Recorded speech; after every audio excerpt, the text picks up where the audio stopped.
அனைவருக்கும் வணக்கம். நம்முடைய ட்ரெயின் யுவர் பிரெயின் சேனல் மூலமாக அனைவரும் அன்புடன் வர இருக்கிறோம். ரொம்ப லாங் கேப்க்கு அப்புறம் நம்ம சந்திக்கிறோம். என்னோட வீடியோ ஃபாலோ பண்ணுறவங்க மன்னிச்சிருங்க, என்னால் உடம்பு சூழ்நிலை என்னால் எடுக்க முடியல. இன்னைக்கு நம்ம சாப்டர் வந்து சீட்டிங் அரேஞ்ச்மெண்ட் அப்படின்ற சாப்டர் பார்க்க போகிறோம். ஆக்சுவலாக இந்த சாப்டர் வந்து எல்லா காம்படிட்டிவ் எக்ஸாமில் கேட்பாங்க. ரயில்வே எக்ஸாமில் வந்து 3-5 மார்க் கேட்கறதுக்கு வாய்ப்பு இருக்குது. ஓகேங்களா? இந்த seating arrangement reasoning sum, maths கிடையாது, ரீசனிங். சீட்டிங் அரேஞ்ச்மெண்ட் சம் வந்து ரீசனிங் சம். இப்போ இதில் நம்ம டைப் வைஸாக பார்ப்போம். ஃபர்ஸ்ட் வந்து sums based on circle and square etcetera. அதாவது நம்ம கணக்கு எப்படி கேட்டிருப்பாங்கன்னா சர்க்கிள் வச்சு கேட்டிருப்பாங்க. ஒரு வட்டத்தில் ஒரு வட்ட மேஜையில் சுற்றி உட்கார்ந்து இருக்காங்க அப்படின்னு சொல்லுவாங்க. சர்க்கிள் ஆர்ல ஸ்கொயரா உட்கார்ந்து இருக்காங்க அப்படின்னு சொல்றத வச்சு சம் கேட்பாங்க. அந்த சம் கேட்டா எப்படி நம்ம போடலாம் அப்படின்றத பத்தி நம்ம பார்ப்போம். நெக்ஸ்ட் வந்து sum based on rows and alphabet, வரிசையாவோ இல்ல ஆல்பபெட் வைஸா உட்கார்ந்து இருக்காங்க சொல்லிட்டு கேட்டா எப்படி போடலாம். நெக்ஸ்ட் வந்து sum based on length, weight, height இந்த மாதிரி வச்சும் கேட்கலாம். இல்ல நாலாவது டைப்பா sum based on letters or words இந்த மாதிரியும் கேட்கலாம். அப்போ நம்ம வந்து சீட்டிங் அரேஞ்ச்மெண்ட் ரீசனிங் சம்மும் ரொம்ப ஈஸியா நம்ம சால்வ் பண்ணலாம். நம்ம வந்து ஃபர்ஸ்ட் இன்னைக்கு நம்ம பார்க்க போறது வந்து sum based on circle square வச்சு நம்ம வந்து கேட்டிருந்தா எப்படி ஆன்சர் போடலாம்ன்றத பத்தி பார்க்க போறோம். ஓகேங்களா? இப்போ நம்ம வந்து டைப் 1ல sum based on circle square etcetera, அதாவது கேட்டிருக்க கொஸ்டின் சீட்டிங் அரேஞ்ச்மெண்ட்ல கொஸ்டின்ஸ் வந்து நம்மளுக்கு எப்படி கேட்டிருப்பாங்கன்னா சர்க்கிள் வட்டமா இருக்குது, சர்க்கிளா இருக்கு, சிட்டிங்கா இருந்தா சர்க்கிள், இல்ல சிட்டிங்கா இருந்தா ஸ்கொயர் ஷேப்ல உட்காந்துருக்காங்க. ஷேப் மெத்தட்ல எந்த ஷேப்ல, சர்க்கிளா ஸ்கொயரா, அதை வச்சு நம்ம சம் கேட்டிருந்தா எப்படி போட போறோன்றதை பத்தி பார்க்க போறோம். அதுக்கு முன்னாடி சில அந்த பேராகிராஃப் கொஸ்டின்ல சில வேர்டிங்ல எப்படிலாம் முக்கியமான ஷார்ட்கட் வேர்டு அது தெரிஞ்சா ஈஸியா நம்ம ரீசனிங் கொஸ்டின்ல எந்த ஃபார்முலா கிடையாது, எதுவும் கிடையாது. அப்ப இந்த ஷார்ட்கட் வேர்ட்ல என்னென்ன இருக்கு, எப்படி அதுக்கேற்ற மாதிரி நம்ம அந்த சம் வந்து ஹேண்டில் பண்ணலான்றத பத்தி பார்க்க போறோம். இப்ப பாருங்களா, கொஸ்டின்ல வந்து ஃபேசிங் டுவர்ட்ஸ் அ சென்டர் அப்படின்னு சொல்லியிருந்தாங்களாம். அதாவது ஒரு சர்க்கிளா உட்காந்துருக்காங்க, ஒரு சர்க்கிளா உட்காந்துருக்கும் போது ஃபேசிங் டுவர்ட்ஸ் அ சென்டர் அப்படின்னா அந்த சென்டர் பாயிண்ட் இருக்கு பாத்தீங்களா, அந்த சென்டர் பாயிண்ட் பார்த்து உட்காருது. இதான் ஃபேசிங் டுவர்ட்ஸ் தி சென்டர். நம்ம இப்படி பார்த்த மாதிரி எதிரில் அந்த நடுப்புள்ளியை பார்த்து மையப்புள்ளியை பார்த்து உட்காரதா வந்து சென்டர் பாயிண்ட் பார்த்து உட்காரதா வந்து ஃபேசிங் டுவர்ட்ஸ் தி சென்டர். அப்ப எல்லாருமே எப்படி உட்காந்துருப்பாங்க, இந்த மையப்புள்ளியை பார்த்து முன்னாடி எல்லாமே உட்காந்துருப்பாங்க, எதிர் புறத்துல உட்காந்துருப்பாங்க, ஆப்போசிட் சைட். ஓகேங்களா? அப்போ இதுதான் வந்து ஃபேசிங் டுவர்ட்ஸ் தி சென்டர் சொல்லிட்டு கொஸ்டின் கொடுத்துருந்தாங்களா.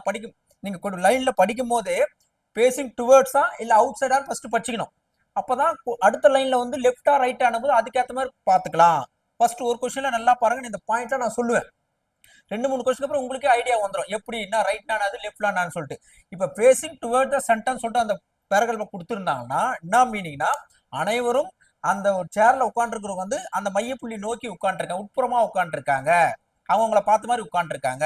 இதே facing outside the centre, அதாவது facing outside the centre, facing outside the சென்டர்னா அனைவரும் வெளிப்புறமா உட்காந்துருக்காங்க, அவங்க பேச பார்க்கல, திரும்பி உட்காந்துருக்காங்க, அதான் அர்த்தம். இப்போ பேசிங் டுவர்ட்ஸ் த சென்டர் தான் மேக்ஸிமம் கொஸ்டின் கேட்கறாங்க. இப்போ பேசிங் டுவர்ட்ஸ் த சென்டர்னா ஒரு வட்டத்துல எல்லாருமே பேசிங் டுவர்ட்ஸ் மையப்புள்ளி நோக்கி உட்காந்துருக்காங்க, உள்நோக்கி உட்காந்துருக்காங்க, தமிழ்ல வெளிநோக்கி உட்காந்துருக்காங்க, இதான் வெளிப்புறமாக உட்புறமாக. உட்புறம்னா பேசிங் டுவர்ட்ஸ் த சென்டர். அப்படி கொடுத்துட்டு ஃபர்ஸ்ட் லைன்ல அதை கொடுத்துட்டு ஒரு ஆள் suppose B sitting right of B sitting right of C அப்படி சொல்லியிருக்காங்கன்னா அப்ப நம்மளுக்கு வந்து ரைட் லெஃப்ட் அப்படி எந்த பக்கம் ரைட் எது லெஃப்ட் எது கன்ஃபியூஸ் ஆகும். நல்லா கவனிங்க, பேசிங் டுவர்ட்ஸ் தி சென்டர்னா லெஃப்ட்ன்றது வந்து கிளாக் வைஸ், கிளாக் எப்படி போகும், இப்படி தானே போவோம். லெஃப்ட்ன்றது வந்து சப்போஸ் லெஃப்ட்ன்ற வேர்டு கொடுத்துருந்தாங்கன்னா பேசிங் டுவர்ட்ஸ் தி சென்டர்னு சொல்லி லெஃப்ட்ன்ற வேர்டு கொடுத்துருந்தாங்கன்னா ஆக்சுவலா அதோட மீனிங் என்னன்னா கிளாக் வைஸ் மூவ்மெண்ட். ஞாபகம் வச்சுங்க, இது ஆக்சுவலா ரைட் நினைச்சு போறீங்க, கிளாக் வைஸ், அதான் கிளாக் வைஸ்னு எழுதிருக்கும். அப்போ இப்ப ஏபிசினா இப்ப வந்து நமக்கு வந்து அதாவது லெஃப்ட்னு குத்துனாங்கன்னா கிளாக் வைஸ்ல அவர் உட்காந்துருக்காரு, அதான் மீனிங். லெஃப்ட்னு குத்துனாங்களா எப்படி இருந்தா டுவர்ட்ஸ் சென்டர் கொடுத்துட்டு லெஃப்ட்ன்ற வார்த்தை அந்த பேராகிராஃப்ல வந்ததுன்னா லெஃப்ட் சைடு உட்காந்துருக்காருன்னு வந்ததுன்னா அது கிளாக் வைஸ். கிளாக் வைஸ் தெரியல, இப்படி சுத்த ரொட்டேட் பண்றது கிளாக் வைஸ்.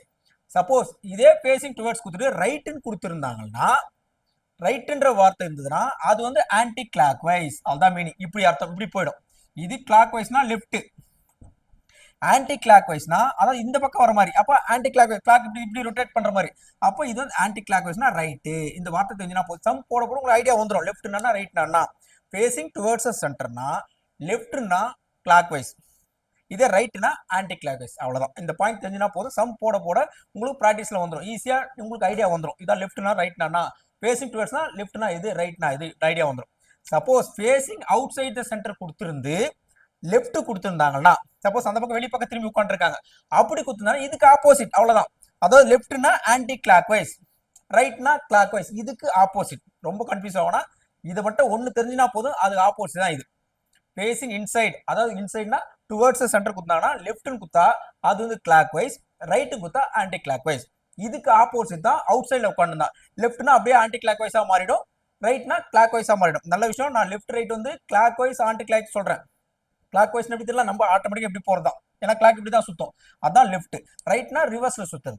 இதை ஒன்று தெரிஞ்சுட்டா போதும், ஓகேங்களா. அவுட் சைட்னா நம்ம அதுக்கு ஆப்போசிட், அவ்வளோ, அதை மட்டும் ஞாபகம் வச்சுங்க. இப்போ அது முக்கியமான விஷயம், இதுவும் தெரிஞ்சுக்கணும். இன்னொன்று முக்கியமான விஷயம் வந்து அந்த பேராகிராஃப்ல வேர்டிங் ரொம்ப முக்கியம். அதாவது ஆஃப்ன்ற வேர்டு ரொம்ப ரொம்ப முக்கியம். ஆஃப்னா meaning B sitting left of A அப்படின்னா அர்த்தம்னா ஆஃப் பக்கத்துல யார் உட்காந்துறோ அதை தான் ஃபர்ஸ்ட் கணக்கு எடுத்துக்கணும். ரிவர்ஸ்ல தான் வரணும், இங்கிலீஷை பொறுத்துக்க ரிவர்ஸ்ல வரணும். கொஸ்டின் பார்க்கும்போது பேரா கொஸ்டின் சொல்லுவேன். அதாவது B sitting left of A அப்படின்னா ஏவோட இடதுபுறத்துல பி உட்காந்துருக்காரு, இதான் அர்த்தம். பி சிட்டிங் லெஃப்ட் ஆஃப் ஏனா ஏவோட இடதுபுறத்துல பி உட்காந்துருக்காரு. அந்த ஆஃப் பக்கத்துல எந்த லெட்டர் வருதோ அவரை தான் கணக்கு வச்சுக்கணும்.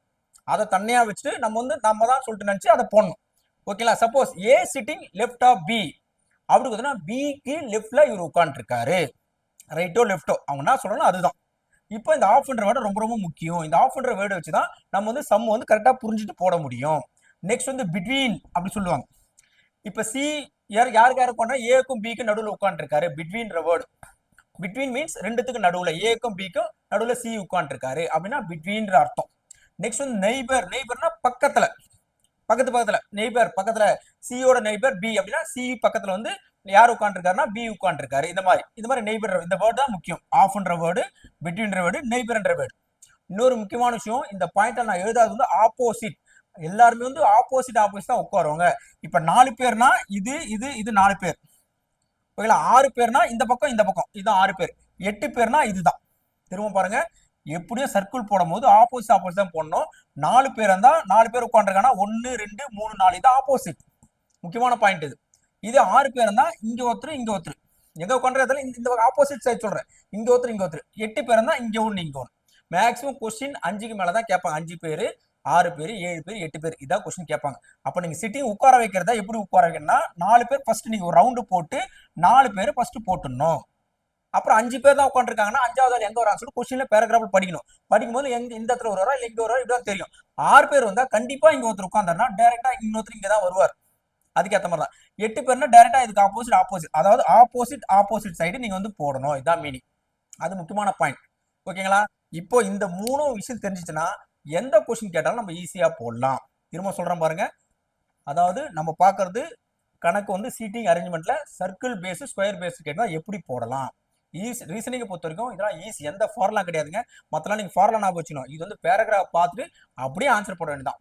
இப்போ வந்து ஃபேசிங் டுவர்ட்ஸ் சென்டர்னா அதாவது 4 பேர் உட்காந்துருக்காங்க, டுவர்ட்ஸ்னா இந்த மையப்புள்ளி நோக்கி உட்காந்துருக்காங்க அப்படி கொடுத்துருந்து அந்த பேராகிராஃப்ல லெஃப்ட் ரைட்னா நம்ம என்ன பண்ணணுன்றதை ஃபர்ஸ்ட் யோசிக்கணும். லெஃப்டா இருந்தா கிளாக் வைஸ், ரைட்டா இருந்தா ஆன்டி கிளாக் வைஸ், அவ்வளவுதான். அதே அவுட் சைட் த சென்டர் வெளிப்புறமா உட்காந்து திரும்பி உட்காந்துருக்காங்க அப்படின்னா அதுக்கு ஆப்போசிட். லெஃப்ட்னா ஆன்டி கிளாக் வைஸ், ரைட்னா கிளாக் வைஸ், முடிஞ்சது. இந்த ரெண்டு தெரிஞ்சுக்கலாம். அதுக்கப்புறம் இதை புரிஞ்சதுக்கு அப்புறம் வேர்டிங்ல பார்க்கணும். பேராகிராஃப் கொஸ்டின்ல ஆஃப்ன்ற வேர்டு பக்கத்துல யார் வராங்களோ அவங்களுக்கு தான் ஸ்டார்ட் பண்ணணும். ஏ சிட்டிங் பி, அதாவது A sitting B of B of B அப்படின்னா பி, அதாவது A sitting left of B அப்படின்னா பியோட இடது லெஃப்ட்ல நம்ம ஏ உட்காந்துருக்காரு அப்படிதான் யோசிக்கணும். ஃபர்ஸ்ட் கொஸ்டின் சொல்லுவோம் உங்களுக்கு புரிஞ்சு இந்த விஷயம்லாம். பிட்வீன்னா 2 பேர் நடுவில் ஒருத்தர் உட்காந்துருக்காங்க, நெய்பர்னா பக்கத்துல உட்காந்துருக்காங்க. முக்கியமான விஷயம் ஆப்போசிட் நம்ம வந்து நம்ம சிட்டிங்ல போட்டு உட்கார வைக்கணும், ஓகேங்களா. இது தெரிஞ்சா நம்ம இப்போ நம்ம வந்து ஃபர்ஸ்ட் சம்முக்கு போகலாம், எப்படின்றத பார்த்துக்கலாம், ஓகேங்களா. இந்த கொஸ்டின் பாருங்க. ஃபர்ஸ்ட் கொஸ்டினை நீங்க ஒரு 10 செகண்ட் ரீட் பண்ணுங்க ஃபுல்லா, ஓகேங்களா. அப்படி பார்த்ததுக்கு அப்புறம் நம்ம சொன்ன அந்த ஷார்ட்கட் மெத்தட் சில டிப்ஸான விஷயத்தெல்லாம் பார்த்துட்டு ஒன்றுனா ஈஸியாக போட்டுடலாம். இந்த கொஸ்டின் பாருங்க. 5 ஸ்டூடெண்ட்ஸ், மொத்தம் எத்தனை பேர்? மொத்தம் 5 பேர். அப்போ 5 ஸ்டூடெண்ட்ஸ் அப்படின்றது நோட் பண்ணி வச்சுக்கிறோம். அது ஸ்டூடெண்ட் பேர் என்ன சொல்லியிருக்காங்க? A B C D E, மொத்தம் 5 ஸ்டூடெண்ட். இந்த 5 ஸ்டூடெண்ட்டும் are sitting around a circular table, ஒரு சர்க்குலர் டேபிள்ல உட்காந்துருக்காங்க. அது எப்படி உட்காந்துருக்காங்க? ஃபேசிங் த சென்டர், முக்கியமான வார்த்தை ஃபேசிங் த சென்டர். ஏன் இது முக்கியமான வார்த்தை சொல்றேன்னா, ஃபேசிங் த சென்டரா இருந்தா லெஃப்ட் வந்து கிளாக் வைஸ், ரைட் வந்து ஆன்டி கிளாக் வைஸ், அதுக்காக தான், ஓகேங்களா. ஃபர்ஸ்ட் பாயிண்ட்டுக்காக இதை நம்ம போட்டிருக்கோம். நெக்ஸ்ட் அதுக்கடுத்து பாருங்க. இந்த கொஸ்டின் படிக்கும் போது ஒவ்வொரு ஸ்டேட்மெண்ட்டுக்கும் ஒவ்வொரு வித்தின் பிராக்கெட் போட்டா ஈஸியா கண்டுபிடிச்சிடலாம். இப்ப பாருங்க, A is an immediate neighbour of both B and E, இது ஒரு ஸ்டேட்மெண்ட்.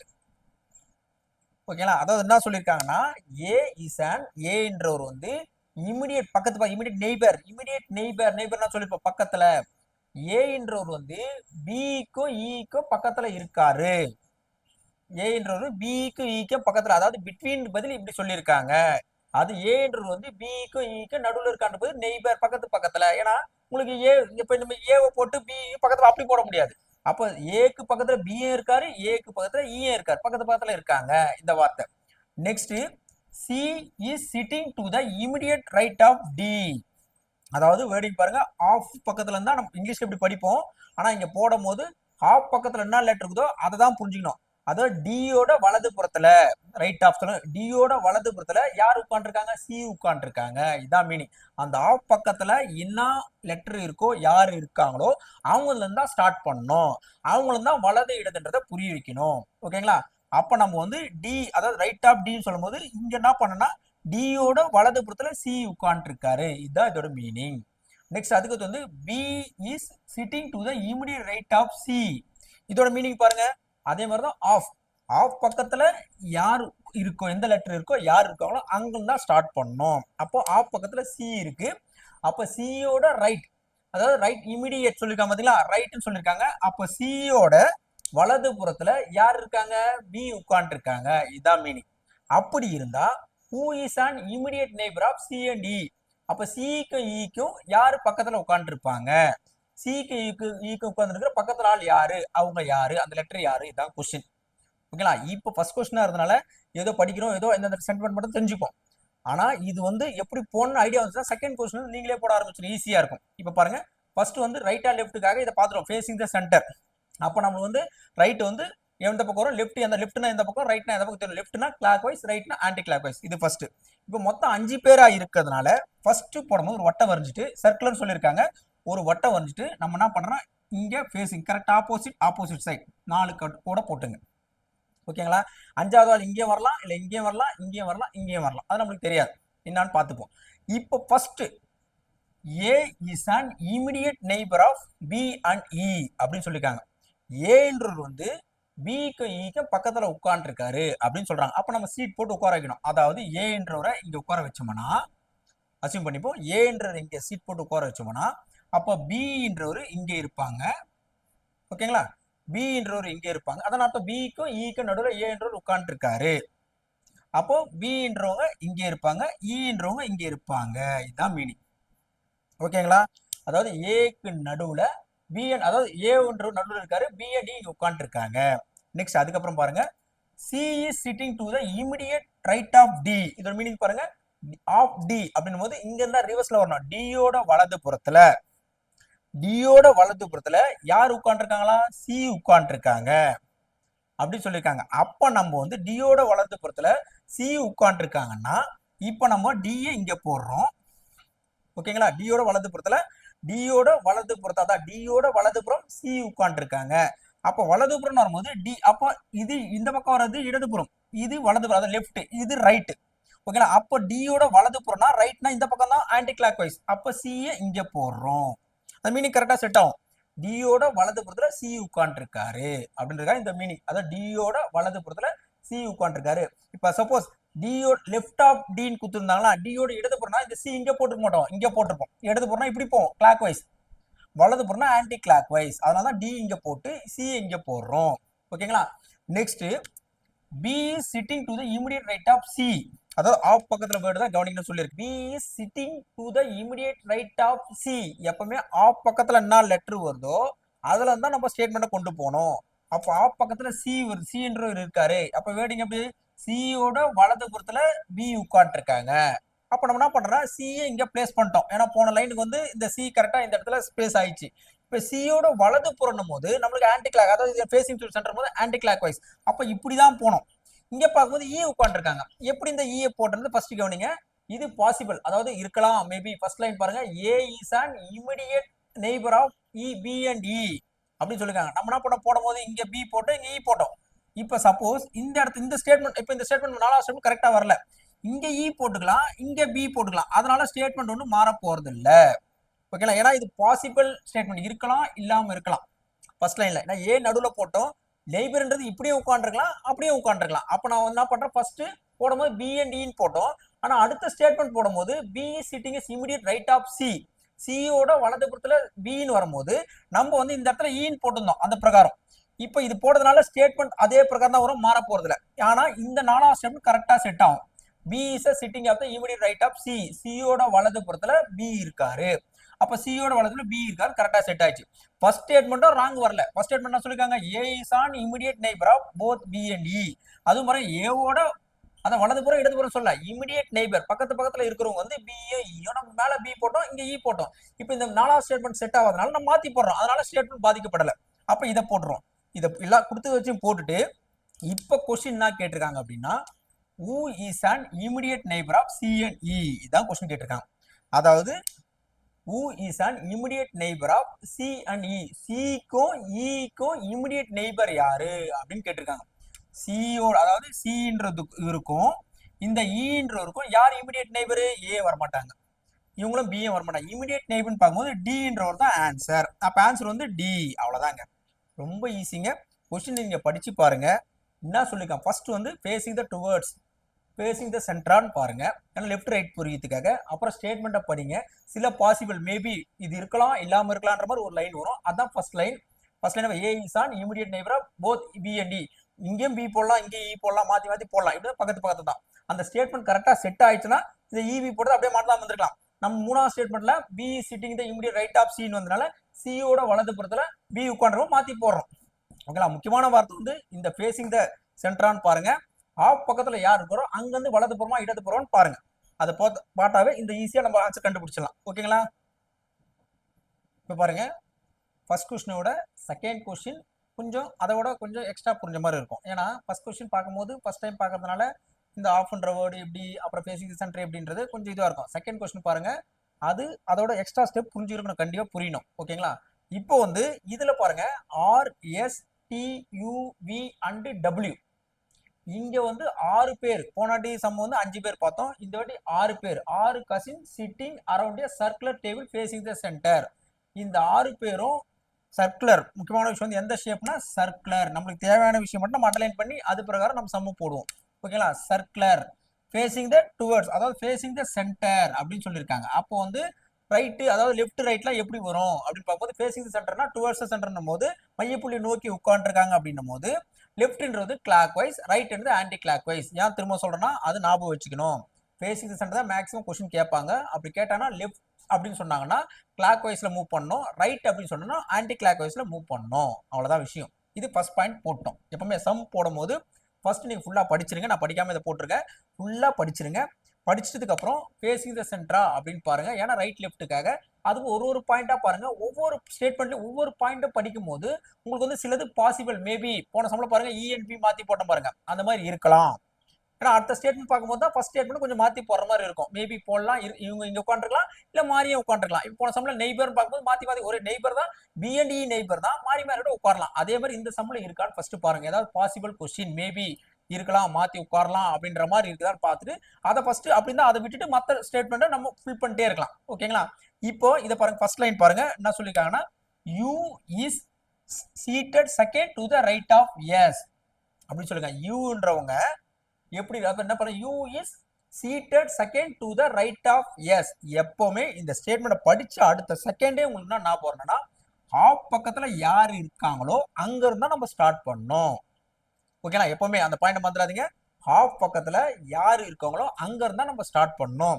இப்போ ஹாஃப் பக்கத்துல எஸ் இருக்காங்க, அப்ப எப்படி படிக்கலாம், எஸ்ஸோட வலதுபுறம் ரைட் இல்ல, எஸ்ஸோட எத்தனாவது வலதுபுறம், 2வது வலதுபுறம், second to the right. Second to the ரைட்னா 2வது வலதுபுறத்துல யார் உட்காந்துருக்காங்க, யூ உட்காந்துருக்காங்க. இதான் கொஸ்டின். ஓகேங்களா, எஸ்ஸோட 2வது வலது, செகண்ட் டு த ரைட் சொல்லிருக்காங்க, 2வது வலதுபுறத்துல யார் உட்காந்துருக்காங்கன்னா யூ உட்காந்துருக்காங்க. இதுதான் விஷயம். இப்போ மொத்தம் 6 பேர்னு சொன்னதுனால நம்ம எப்படி சீட்டிங் அரேஞ்ச்மெண்ட் ஃபர்ஸ்ட் பார்த்துடணும்.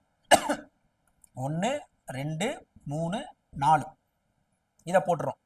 இப்போ 4 பேர் போட்டு 6 பேர் ஆகுதுனால நம்ம என்ன பண்றோம், இங்க ஒரு சீட் போடுறோம். மேபி இங்க இருக்கலாம், இல்ல இங்க கூட இருக்கலாம். நான் இந்த இடத்துல போடுறேன். ஓகேங்களா, இப்போ வந்து இங்க இந்த ஸ்டேட்மெண்ட் பாருங்க, எஸ்ஸோட வலதுபுறத்துல 2வது வலதுபுறம், செகண்ட் முக்கியமான வார்த்தை, 2வது வலதுபுறத்துல யூ உட்காந்துருக்காங்க. அப்படின்னு சொல்றதுனால நான் என்ன பண்றேன், எஸ் இங்க போடுறேன். ஓகேங்களா? எஸ் இங்க போட்டு இரண்டாவது வலது புறம், ஏன்னா இது வந்து ஃபேசிங் சென்டர் போது வலது இடது லெஃப்ட் ரைட்னு பாருங்க. அப்ப ரைட் எப்படி வரும், இப்படிதான் வரும், ஆன்டி கிளாக் வைஸ் தான் வரும். ஓகேங்களா? ஏன்னா லெஃப்ட் தான் இப்படி வரும், ரைட் இப்படி வரும், ஏன்னா ஃபேசிங் தி சென்டர் அப்படின்றதுனால. அப்ப ரைட் இரண்டாவது வலப்புனா இது ஃபர்ஸ்ட் இது செகண்ட். அப்ப யூ வந்து எங்க உட்காந்துருக்காங்கன்னா ஆக்சுவலா யூன்றது வந்து இங்க உட்காந்துருக்காங்க. ஓகேங்களா? எஸ் இங்க உட்கார வச்சாதான் இவரோட இரண்டாவது வலது புறத்துல என்ன இருக்குன்னா யூ வந்து உட்காந்துருக்காங்க அப்படின்ற மீனிங் வந்துடும். ஓகேங்களா? ஃபர்ஸ்ட் லைன் புரியுதா பாருங்க. எஸ்ஸோட இரண்டாவது வலது புறத்துல யூ உட்காந்துருக்காங்க. அப்ப எஸ் இங்க போடுறோம், யூ ஒரு ஃபர்ஸ்ட் வலதுபுறம் ரெண்டாவது வலதுபுறம், ரெண்டாவது வலதுபுறத்துல இவங்க உட்காந்துருக்காங்க மீனிங் வந்துடும். ஓகேங்களா? அடுத்து இது படிங்க. T is seated to the immediate right of U. ஆஃப்ன்ற வேர்டு தான் பார்க்கணும். யூவோட வலதுபுறம் செகண்ட் பர்சன் சொல்ல, யூவோட வலதுபுறத்துல டி உட்கார்ந்து இருக்காரு. இதான் மீனிங். படிக்கும் போது நீங்க ஆஃப் பக்கத்துல இன்னா இருக்கும் அங்கிருந்து ஸ்டார்ட் பண்ணுங்க. யூவோட வலதுபுறம் ரைட்ல யூவோட வலதுபுறத்துல யார் உட்கார்ந்து டி உட்கார்ந்து இருக்காரு. இப்ப யூவை நம்ம இங்க பிளேஸ் பண்ணி உட்கார வச்சிருக்கோம். இவரோட வலதுபுறம்னா இந்த பக்கம் வருமா இந்த பக்கம் வருமா? ஃபேசிங் த சென்டர்னா லெஃப்ட்னா இது, ரைட்னா இது. ஓகேங்களா? அப்போ ரைட்னு போது இந்த பக்கம் தான் வரும். அப்போ யூவோட இமிடியேட் ரைட், இமிடியேட் வலதுபுறத்துல யார் உட்காந்துனா யார் உட்காந்துருக்காங்க, யூவோட வலதுபுறத்துல டி உட்காந்துருக்காரு. அப்போ டி இங்க போறோம். புரிஞ்சுதுங்களா? ஏன்னா ரைட் லெஃப்ட் தான் இந்த ஃபர்ஸ்ட் பாயிண்ட். எப்பவுமே ஃபேசிங் த சென்டர் தான் கொடுப்பாங்க. லெஃப்ட்னா இந்த பக்கம், ரைட்னா இந்த பக்கம், ஆன்டி கிளாக் வைஸ் மாதிரி இந்த பக்கம் இங்க போட்டுரும். ஓகேங்களா? நெக்ஸ்ட் அதுக்கு அடுத்தது R is an immediate neighbor of both W and T. இது ஏன் பாருங்க சம் போடுவோம் பாருங்க, அங்கங்க ஒரு வித்தின் பாக்கெட்டை போடுவேன் அந்த ஸ்டேட்மெண்ட்டுக்கு ஏற்ற மாதிரி. ஓகேங்களா? இப்போ R is an immediate neighbor of both W and T. என்ன சொல்லிருக்காங்கன்னா டபிள்யூக்கும் டீக்கும் இமிடியேட் நெய்பர் ஆர் அப்படின்னு சொல்லியிருக்காங்க. டபிள்யூக்கும் டீக்கும் இமிடியேட் நெய்பர் ஆர் சொல்லியிருக்காங்க. டீயே நம்ம இங்க உட்கார வச்சிருக்கோம். ஓகேங்களா? அப்போ டபிள்யூக்கும் டீக்கும் சொல்லியிருக்காங்கன்னா இப்போ வந்து இங்க இங்க டி போட்டோம், இங்க டபிள்யூ வரும். ஏன்னா 6 பேர்ல இங்க எஸ் உட்கார டி உட்கார இங்க கோடு வராது. இப்போ டபிள்யூ இங்க போடுறோம். அப்ப டீக்கும் டபிள்யூக்கும் யார் நடுவில் உட்காந்துருக்காங்க, ஆர் நெய்பர் பக்கத்துல உட்காந்துருக்காங்க. அப்ப இந்த ஸ்டேட்மெண்ட் கரெக்டா நம்ம சொன்ன பிரகாரம் இங்க டி எப்படி போட்டோம், யூக்கு ரைட்ல இருந்து இதை போட்டோம். அடுத்த லைன்ல R is an immediate neighbour of both W and T. அப்ப டி இங்க உட்கார வச்சா கண்டிப்பா டபிள்யூ இங்க தான் போடணும், ஆர் இங்க தான் வரும். அப்பதான் ஆரோட இமிடியேட் நெய்பர் டியும் டபிள்யூ வருவாங்க. இது போட்டோம். இப்போ நெக்ஸ்ட் அடுத்து question, who is an seated to the immediate right of S சொல்லி கொஸ்டின் இதுதான். இப்போ மொத்தம் 6 பேர்ல எவ்வளவு பேர் உட்கார வச்சிருக்கோம், T U R W S உட்கார வச்சிருக்கோம். யாரை உட்கார இந்த இடம் யாருக்கு வரும், அப்ப definitely R S T U V டபிள்யூன்னு இருக்கு. இதுல எது மிஸ் ஆன லெட்டர், வின்ற சீட்ல உட்கார வைக்கல. அப்ப வி இங்க உட்கார வச்சிடுறோம். ஓகேங்களா? இப்போ கொஸ்டின் போவோம். எது ஃபில் அப் ஆகும்போது அதை ஃபில் பண்ணிட்டு இப்போ கொஸ்டின் போகும். கொஸ்டின் கேட்டிருக்காங்க, who is seated to the immediate right of S. அதாவது ஆஃப்ன்ற வார்த்தை தான் பார்க்கணுங்க. இப்போ உங்களுக்கு நாலேஜ் டெவலப் ஆயிட்டு இருக்கணும். ஆக்சுவலா ஆஃப் பக்கத்துல யார் இருக்காங்களோ அவங்களும் தான் கொஸ்டின் நம்ம கொஸ்டின் சீட்டே அப்படிதான் உட்கார வைக்கணும். இப்போ எஸ்ஸோட ரைட் வலதுபுறம், எஸ்ஸோட ரைட் சைட்ல யார் உட்காந்துருக்காங்க, இதான் கொஸ்டின். எஸ்ஸோட ரைட் சைட்ல யார் உட்காந்துருக்காங்க. எஸ் இது ரைட்னா எப்படி வரும், ஏன்னா ஆன்டி கிளாக் தான் ரைட், ஏன்னா ஃபேசிங் த சென்டர்னா. அப்போ எஸ்ஸோட ரைட் சைடுனா இதுதான் ரைட் சைடு. அப்போ எஸ்ஸோட ரைட் சைடில் யார் உட்காந்துருக்காங்க, வி என்று உட்காந்துருக்காரு. அப்போ ஆன்சர் வந்து வி. அப்போ நம்மளுக்கு தேவையான கொஸ்டினோட ஆன்சர் வி. அவ்வளோதான், ரொம்ப ஈஸிங்க. அதாவது நம்ம படிச்சு பாருங்க. ஃபர்ஸ்ட் வந்து ஃபேசிங் த சென்டரா ஃபேசிங் த அவுட் சைட் சென்டரான்னு பாருங்க. இது facing the centre. Maximum question facing the centre தான் கேட்பாங்க. ஏன்னா ரைட் லெஃப்ட்டுக்காக சொல்றேன். ஃபேசிங் த சென்டர்னா லெஃப்ட்னா கிளாக் வைஸ், ரைட்னா ஆன்டி கிளாக்ஸ். அதை ஃபர்ஸ்ட் பாயிண்ட். ரெண்டாவது பாயிண்ட் வந்து கொஸ்டின் படிக்கும் போது ஆஃப் பக்கத்துல யார் இருக்காங்களோ அவங்களும் தான் நம்ம ஸ்டார்ட் பண்ணோம். இப்போ ஆஃப் எஸ், எஸ்ஸோட வலதுபுறம், யூவோட வலதுபுறம், அந்த மாதிரி ஈயோட இடதுபுறம், ரைட் லெஃப்ட்னா லெஃப்ட், அந்த மாதிரி தான் ஸ்டார்ட் பண்ணோம். அதுக்கேற்ற சீட்டிங்ல உட்கார வச்சிடணும். இன்னொரு முக்கியமான விஷயம் வந்து கொஸ்டின்ல பாசிபிள், அதாவது இருக்கலாம், இவங்க உட்காரலாம். ஃபர்ஸ்ட் கொஸ்டின்ல பார்த்துருப்பீங்க பிஎன்டி மாத்தி போட்டலாம், அந்த மாதிரி சேஞ்ச் ஆகிறதுக்கு வாய்ப்பு இருக்கு. நீங்க கொஸ்டின் இதெல்லாம் ப்ராக்டிஸ் பண்ணதான் உங்களுக்கு ஐடியா வந்துடும். ஈஸியா அந்த சம்ம நம்ம போட்டுடலாம். ஓகேங்களா? இப்போ மூணாவது சம் பார்ப்போம். மூணாவது கொஸ்டின் பாருங்க. அதாவது கொஸ்டின்லாம் பெரிய பெரிய கொஸ்டினா இருக்கும், ரீசனிங் தான். அதாவது ஸ்டோரியை படிச்சுட்டு கதை எழுதுறோம். சும்மா ஸ்டோரியை படிச்சுட்டு நம்ம அதை டைரக்ஷன் போடுற மாதிரி தான். ஓகேங்களா? அதாவது கொஸ்டின் பாருங்க, 8 கிளாஸ்மேட் அப்படின்னு சொல்லியிருக்காங்க. நம்ம 5ன்றதை பார்த்தோம், 6 பார்த்தோம், இப்போ 8. 8 பேர், 8 கிளாஸ்மேட் வந்து யார் யார், J K L M N O P and Q. இந்த 8 பேர் கிளாஸ்மேட். இவங்க எல்லாம் ஒன்னா சொல்லியிருக்காங்கன்னா sitting around the circular table. Circular டேபிள்ல ஃபேசிங் த சென்டர் முக்கியமான வார்த்தை. பார்த்த 3 கொஸ்டின் ஃபேசிங் த சென்டர் தான். ஓகேங்களா? அதாவது 8 கிளாஸ் மட்டும் ஒரு சர்க்குலர் டேபிள்ல ஃபேசிங் த சென்டர் அப்படின்னு சொல்லியிருக்காங்க. அப்போ 8 கிளாஸ்மேட், அதனால ஃபர்ஸ்ட் ஒன் ஆப்போசிட், முக்கியமான விஷயம் ஆப்போசிட் சைடு. இதுக்கு ஆப்போசிட், இவருக்கு ஆப்போசிட் இவரு, இவருக்கு ஆப்போசிட் இவரு, இவருக்கு ஆப்போசிட் இவரு, 8த்தையும் நம்ம 8 சேர் போட்டுடலாம் கரெக்டா. ஏன்னா நான் 5 சேர்னா 4 சேர் போடுவோம், 5வது சேர் எங்க வரும் தெரியாது. ஓகேங்களா? இப்போ இந்த 8 சேர் அதனால ஈஸியா நம்மளுக்கு வந்து ஈஸியா ஆப்போசிட் சைடுல நம்ம சேர் போட்டுறோம். போட்டுட்டு எல்லாருமே ஃபேசிங் தி சென்டர், மையப்புள்ளி நோக்கி உட்காந்துருக்காங்க. ஏன் இந்த வார்த்தை ஃபேசிங் தி சென்டர் நான் முக்கியமா ஃபர்ஸ்ட் எப்பவுமே சொல்றதுன்னா, இதை வச்சுதான் நம்ம வந்து லெஃப்ட்னா கிளாக் வைஸ், ரைட்னா ஆன்டி கிளாக் வைஸ் அப்படின்றத ஃபர்ஸ்ட் அசியூம் பண்ணிக்கணும். ஓகேங்களா? இப்போ வந்து இதுக்கப்புறம் நம்ம என்ன பண்ணோம், ஒரு வார்த்தையா படிப்போம். நான் சொல்லிக்காம பாருங்க. N was sitting fourth to the left of L. இது ஃபர்ஸ்ட் ஸ்டேட்மெண்ட். அதாவது இந்த மாதிரி படிச்சதுக்கு அப்புறம் நம்ம என்ன பண்ணணும்னா, ஆஃப் பக்கத்துல யார் இருக்காங்களோ அவங்கதுல இருந்தா நம்ம கணக்கு எடுத்துக்கணும். ஓகேங்களா? இது 3வது சம், ஒரு ஐடியா வந்துட்டு இருக்கணும். இப்போ ஆஃப் பக்கத்துல யார் இருக்காங்க? எல். அப்ப எல்லோட லெஃப்ட்ல, அது எத்தாவது லெஃப்ட், அது முக்கியம். இமிடியேட் லெஃப்ட் சொல்ல, எல்லோட இமிடியேட் லெஃப்ட்னு சொல்ல, ஃபோர்த் லெஃப்ட்ல, எல்லோட 4வது லெஃப்ட்ல யார் உட்காந்துருக்காங்களா? என் உட்காந்துருக்காங்க. இதுதான் வார்த்தை. அதாவது எல்லோட 4வது லெஃப்ட்ல என் உட்காந்துருக்காங்க. அவசரத்துல நீங்க என்னோட 4வது லெஃப்ட்னு போடக்கூடாது. எப்பவுமே இங்கிலீஷை பொறுத்த லாஸ்ட்ல இங்க இருந்தா வரணும். அதான் சொல்றேன், ஆஃப் பக்கத்துல என்ன இருக்கோ, யார் இருக்காங்களோ அங்க இருந்து வலதுபுறமா இடதுபுறமா லெஃப்டா ரைட்டான்னு கணக்கெடுங்க. ஃபர்ஸ்ட்ல உட்காந்துருக்கலாம், செகண்ட் உட்காந்துலாம், தேர்டா ஃபோர்த்தான்னு பாருங்க. அப்போ எல்லோட ஆஃப் பக்கத்துல எல் இருக்கு, எல்லோட இடதுபுறத்துல எத்தனாவது இடதுபுறம்? ஃபோர்த் இடதுபுறத்துல என் உட்காந்துருக்காங்க. அப்போ அதை தான் இங்க மென்ஷன் பண்ண போறோம். எல்லோட 4வது இடதுபுறம் என், நம்ம எல்ல இங்க உட்கார வைக்கிறோம். அப்ப 4வது இடதுபுறம் லெஃப்ட்னா கிளாக் வைஸ். ஓகேங்களா? எப்ப கன்ஃபியூஸ் ஆகும், இப்படின்னா ரைட் நினைச்சுக்காதீங்க. லெஃப்ட்னா கிளாக், அதனால கிளாக் அண்ட் கிளாக் சொன்னேன். ஓகேங்களா? இப்படின்னா லெஃப்ட், இப்படின்னா ரைட், அப்படி அர்த்தம் கிடையாது. இப்படின்னா லெஃப்ட் ஏன்னு சொன்னா கிளாக் வைஸ்னா இந்த மாதிரி ஃபேசிங் தி சென்டர்னா கிளாக் வைஸ். அதான் திரும்ப திரும்ப சொல்றோம். இப்போ வந்து எல்லோட 4வது இடதுபுறம் லெஃப்ட் சைடு. அப்போ 1 2 3 4வது யார் உட்காண்ற? 4வது இடத்துல என் என்று உட்காந்துருக்காங்க. அப்ப என்றது இங்க போடுறோம். புரிஞ்சுங்களா? ஃபர்ஸ்ட் எல்லோட 4வது இடதுபுறம் இது வருது. ஃபர்ஸ்ட் சிட்டிங் உட்கார வச்சிட்டோம். நெக்ஸ்ட் அடுத்த ஸ்டேட்மெண்ட். என்ன சொல்லணும்னா, P was sitting fourth to the left of J. அதான் இந்த ஸ்டேட்மெண்ட் பாருங்க. திரும்ப அதே தான், ஆஃப்ன்ற வேர்டு தான் நம்ம பார்க்கணும்.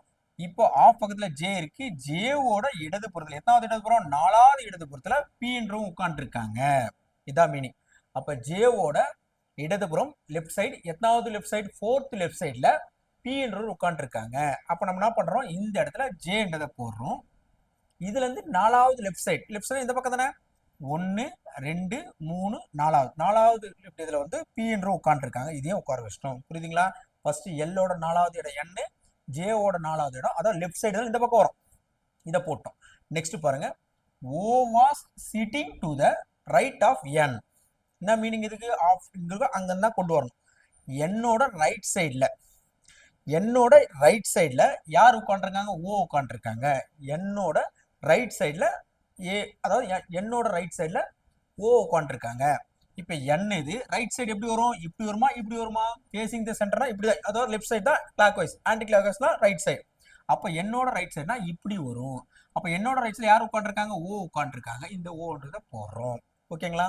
நெக்ஸ்ட் அதுக்கு அடுத்தது, K was sitting second to the left of P. என்னோட வார்த்தை கொடுத்துக்கிட்டுங்க, ஆஃப் பக்கத்துல என்ன இருக்கோ அங்க இருந்து நம்ம கணக்கு எடுத்துக்கணும். லெஃப்டா ரைட்டா எடுப்போம், ஃபர்ஸ்டா செகண்டா தேர்டா இப்படின்னு சொல்லி கணக்கு எடுக்கணும். ஓகேங்களா? இப்ப பாருங்க, Pல இருந்து கணக்கு எடுக்கணும். ஆனா ஆஃப் பக்கத்துல தானே இருக்கு, Pன்ற ஒரு உட்காந்துருக்காரு. அப்ப Pயோட லெஃப்ட் சைட்ல செகண்ட் லெஃப்ட், அதுவும் முக்கியமான விஷயம். இந்த லெஃப்ட் சைடு இமிடியேட் லெஃப்ட்னு சொல்ல, செகண்ட் லெஃப்ட் அதையும் பார்க்கணும். ஃபர்ஸ்டா செகண்டா தேர்டா ஃபோர்த்தான்னு. Pன்றவரோட செகண்ட் லெஃப்ட்ல யார் உட்காந்துருக்காங்க? K உட்காந்துருக்காங்க. அப்ப Pன்ற இங்க உட்கார வச்சிருக்கோம். செகண்ட் லெஃப்ட் எங்க வரும்? லெஃப்ட்னா இப்படி தானே, கிளாக் வைஸ் தான். அப்ப செகண்ட் லெஃப்ட்னா 1 2, அப்ப Kன்றவரை இங்க உட்கார வச்சிடலாம். புரிஞ்சுதுங்களா? நெக்ஸ்ட் அதுக்கு அடுத்தது, only J was sitting L and M. ஜேன்றவரு எல்லுக்கும் எம்முக்கும் நடுவுல உட்காந்துருக்காரு. இப்போ கடைசியா பாரு கொஸ்டின் பாருங்க, which classmate was sitting fourth to the left of M. இதான் கொஸ்டின். அதாவது எம்மோட ஆஃப்ன்றது தான் தொடங்கணும். எம்மோட லெஃப்ட் சைட்ல, அதாவது ஃபோர்த் லெஃப்ட் 4வது இடதுபுறத்துல 4வது லெஃப்ட் சைட்ல யார் உட்காந்துருக்காங்க? இதுதான் கொஸ்டின். அதுக்கு முன்னாடி எல்லா சீட்டும் ஃபில் ஆயிடுச்சான்னு சொல்லிட்டு பார்க்கணும். இப்போ நம்ம மொத்தம் 8 பேரு, நம்ம இந்த இடம் காலியா இருக்கு. இப்போ எந்த லெட்டர் இல்லைன்னு பாருங்க, KLJMONP இது இருக்கு. நம்ம இதுல வந்து JKLMNOP Qன்ற லெட்டர் வந்து ஃபில் ஆகல. அப்ப இங்க Qன்ற உட்கார வச்சிடும். அதுக்கப்புறம் தான் கொஸ்டின் லாஸ்ட் ஸ்டைலுக்கு வரணும். இப்போ கொஸ்டின்லாம் கேட்டிருக்காங்க எம்மோட, அது ஆஃப் பக்கத்துல எம்மோட இடதுபுறம் லெஃப்ட் சைடு, எத்தனாவது லெஃப்ட் சைடு, ஃபோர்த் லெஃப்ட் சைடுல யார் உட்காந்துருக்காங்க, இதுதான் கொஸ்டின். இப்போ எம்ன்றவர் இங்க இருக்காரு, லெஃப்ட்னா இப்படிதான் வரும் கிளாக் வைஸ். அப்போ ஃபோர்த் லெஃப்ட்னா 1 2 3 4, அப்போ கியூ தான் உட்காந்துருக்காங்க. அப்போ ஆன்சர் வந்து ஒன்லி கியூ. புரிஞ்சுதுங்களா? அதாவது எவ்வளவு பெரிய கொஸ்டினா இருந்தாலும் நீங்க ஃபர்ஸ்ட் நோட் பண்ண வேண்டியது ஃபேசிங் த சென்டர். அதை பாருங்க, அதாவது உள்நோக்கி பார்த்து உட்காந்துருக்காங்க, அதை வச்சுதான் லெஃப்ட் ரைட்டை பிரிக்க முடியும். லெஃப்ட்னா கிளாக் வைஸ், ரைட்னா anticlockwise. Suppose out the centre வெளிப்புறமா உட்காந்துருக்காங்கன்னா அதுக்கு ஆப்போசிட், அவ்வளவுதான். ஓகேங்களா? அப்புறம் வந்து கொஸ்டின் படிக்கும்போது ஆஃப் பக்கத்துல இன்னா இருக்கோ, யாரு இருக்காங்களோ அங்க இருந்தா இடதுபுறம் வலதுபுறம், இரண்டாவதா மூன்றாவதா நாலாவதுன்னு சொல்லிட்டு புரிச்சுக்கணும். சப்போஸ் கொஸ்டின்ல பாசிபிள்ன்ற மாதிரி இருந்தா, அதாவது இங்க உட்காரலாம், ரெண்டு பேர் நடுவில் லேபர் சொல்லிட்டு உட்கார வச்சிருந்தாங்களா, இப்ப ஜேயோட நேபர் எல் அண்ட் எம் அப்படின்னா எம் இங்க வருமா எல் இங்க வரும் பார்க்கும்போது கொஞ்சம் அதை போடாம நெக்ஸ்ட் ஸ்டேட்மெண்ட்டுக்கு போயிட்டே இருக்கலாம். ஓகேங்களா? இப்போ இதெல்லாம் விஷயத்தெல்லாம் கண்டுபிடிச்சா ஈஸியா இந்த கொஸ்டின் நம்ம அட்டன் பண்ணிடலாம். ஓகேங்களா? இப்போ சர்க்குலர் அப்படின்ற சம்ல நம்ம வந்து 3 சம் பார்த்துருக்கோம். 5 6 5 பேர் உட்கார வைக்கலாம், இல்ல 6 பேர் உட்காரச்சா எப்படி, 8 பேர் பார்த்துட்டோம். ஓகேங்களா? இப்போ நெக்ஸ்ட் கிளாஸ்ல நம்ம என்ன பண்ணோம்னா ஸ்கொயர் டைப்ல உட்கார வச்சிருந்தா எப்படி நம்ம உட்கார வச்சா எப்படி அந்த சம்ம போடுன்றதை பத்தி பார்ப்போம். ஓகேங்களா? ஓகேங்க, இன்னைக்கு நம்ம வந்து சீட்டிங் அரேஞ்ச்மெண்ட்ல சர்க்குலர், அதாவது ஒரு வட்டத்துல ஆளுங்க உட்காந்துருக்காங்கன்னா அந்த சம்ம எப்படி போடுறத பத்தி பார்த்தோம். அதாவது 5 பேர் உட்காந்தா எப்படி, 6 பேர் அப்புறம் 8 பேர் உட்காந்தா எப்படின்ற பத்தி பார்த்துருக்கோம்.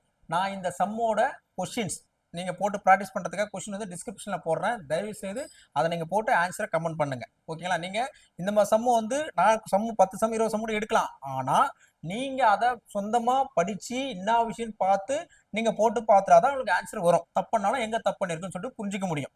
ஓகேங்களா? நான் ஒரு 4 சம்மோ 5 சம்மோ உங்களுக்கு வந்து டிஸ்கிரிப்ஷன்ல போடுறேன், நீங்க வந்து தயவு செய்து அதை போட்டு ப்ராக்டிஸ் பண்ணுங்க. அதை ப்ராக்டிஸ் பண்ணும்போது எதனா டவுட் வந்தா நான் சொன்னதை வச்சு பாருங்க எப்படி போட்டிருக்கேன்றதை நான் வச்சு பாருங்க. திரும்ப சொல்றேன், முக்கியமான விஷயம் வந்து ஃபர்ஸ்ட் ஃபேசிங் த சென்டரான்னு பாருங்க. ஏன்னா லெஃப்ட் ரைட்டுக்கு, ஓகேங்களா, லெஃப்டா இருந்தா கிளாக் வைஸ், ரைட்டா இருந்தா ஆன்டி கிளாக் வைஸ். இந்த டிப்ஸ் தான் தெரிஞ்சதா இந்த மாதிரி சம்ம ரீசனிங் சம்ம போட முடியும். ஏன்னா இந்த மாதிரி கொஸ்டினை பொறுத்த வரைக்கும் உண்மையாவே வந்து எந்த ஃபார்லாம் கிடையாது, ஜஸ்ட் என்ன கொடுத்துருக்காங்களோ அதை அப்படியே நம்ம வந்து போட போறோம். ஒரு சர்க்கிள் சொல்றோம், சர்க்கிள்ல போட்டு சிடியில் உட்கார வைக்க போறோம். முக்கியமான விஷயம் ஆஃப் பக்கம், ஆஃப்ன்ற பக்கத்துல யார் இருக்காங்களோ அதை வச்சு தான் லெஃப்ட் ரைட் பிரியும், பிட்வீனா நடுவுல இருக்கிறது. அப்புறம் ஆப்போசிட் ஆப்போசிட் தான் உட்கார வைக்கணும். நீங்க ஜிக்ஜாகா இப்போ வந்து ஒரு சர்க்கிள் போட்டு நீங்க வந்து என்ன பண்ணக்கூடாதுன்னா இது இது போற இங்க ஒருத்தர் உட்கார வச்சுட்டு இங்க ஒரு உட்கார வைக்கிறது இப்படிலாம் உட்கார தப்பு. ஓகேங்களா? கரெக்டா நீங்க ஃபர்ஸ்ட் 4 பேரை ஐடென்டிஃபை பண்ணிட்டு அதுக்கப்புறம் வந்து இவர் இங்க உட்கார வச்சுட்டு வந்ததுன்னா இங்க இப்படிதான் வரணும். சப்போஸ் இது வரல, இது வரணும், இங்கதான் வரணும். ஆப்போசிட் ஆப்போசிட் தான் உங்களுக்கு அந்த வட்டத்துல உட்கார்றது கரெக்டா இருக்கும், நம்மளுக்கு ஆன்சரும் கரெக்டா வரும். புரியுதுங்களா? ஓகேங்க, இன்னைக்கு நம்ம வந்து சர்க்கிளை வச்சு பேஸ் பண்ணி சம் பாட்டுருக்கோம். நெக்ஸ்ட் கிளாஸ்ல ஸ்கொயர், இதே டைப்ல ஸ்கொயரை வச்சு பார்ப்போம். ஓகேங்களா? தயவுசெய்து நான் கொடுக்குற சம்ம டிஸ்கிரிப்ஷனை பார்த்துட்டு நீங்க போட்டு பாருங்க. இனிமே நான் முடிஞ்ச அளவுக்கு ரெகுலரா வீடியோ போடுறதுக்கு கண்டிப்பா முயற்சி பண்றேன். நன்றி.